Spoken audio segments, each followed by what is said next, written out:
mga bro?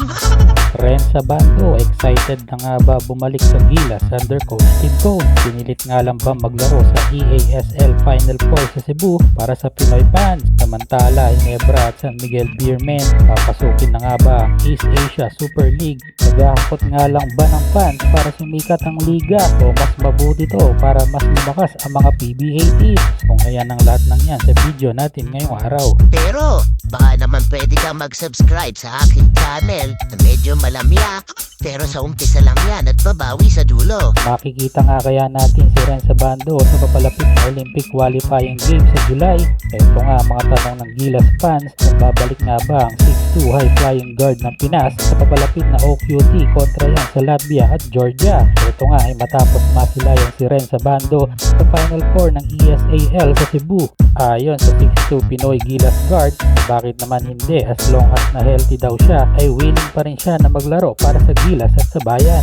Nang tanungin nga si Ren Sabando patungkol sa experience nito sa last FIBA World Cup 2023 ay okay naman daw sina Coach Chot at Coach Tim maging coach. Yun nga lang daw ay baka may mas deserving lang sa kanyang pwesto noon sa World Cup kaya naging limitado lang ang mga minuto dito sa laro. Aminado naman si Renz na marami siyang kulang noon sa practice ng Gilas sa World Cup kaya naman daw siguro nalimitahan ang kanyang minuto sa actual game. Mag-average nga si Ren Sabando ng 5.2 points, 2.2 rebounds at personal career high 14 points kontra yan sa China. Aminado din ang high flyer Gilas standout na si Ren Sabando na hindi pa siya 100% na magaling na maglaro siya sa Final Four ESAL sa Cebu noong isang araw.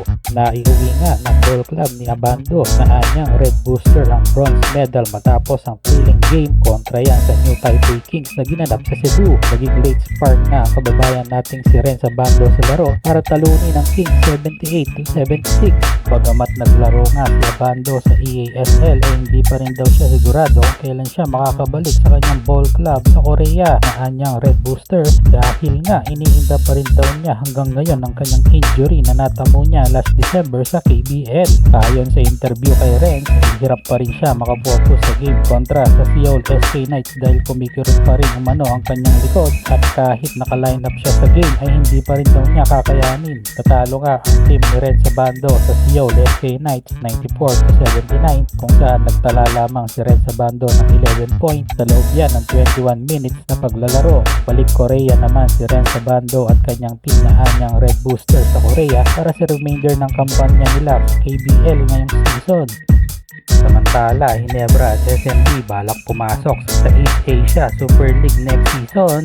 Ito na nga, matapos ang disappointing run ng TNT at Meralco this season sa EASL, ay Ginebra at SMB naman ang susubok na makapasok sa Final Four sa isa sa mga sumisikat na liga ngayon sa Asia na ESAL. Ayon sa East Asia Super League founder na si Henry Kerins, ay napag-iiwanan na nga ang PBA pagdating sa quality ng laro sa Asia. Kasalukuyan kasing dalawang import ang pwedeng maglaro sa liga ng Japan, Korea at Taiwan kaya naman daw na magiging disadvantage ito sa kanyang opinion para sa PBA. Pero ayon kay Kerins ay naniniwala pa rin siyang kayang makipagsabayan ng PBA sa team sa Asia kung i-adapt nila ang ganitong sistema ng laro. Dinagdag pa ni Kerins na isang karangalan para sa EASL na maimbitahan ng pinakasikat at ang pinakamalaking fanbase sa Pinas na Barangay Ginebra at SMB. Sana nga ay mag-qualify daw ito this season.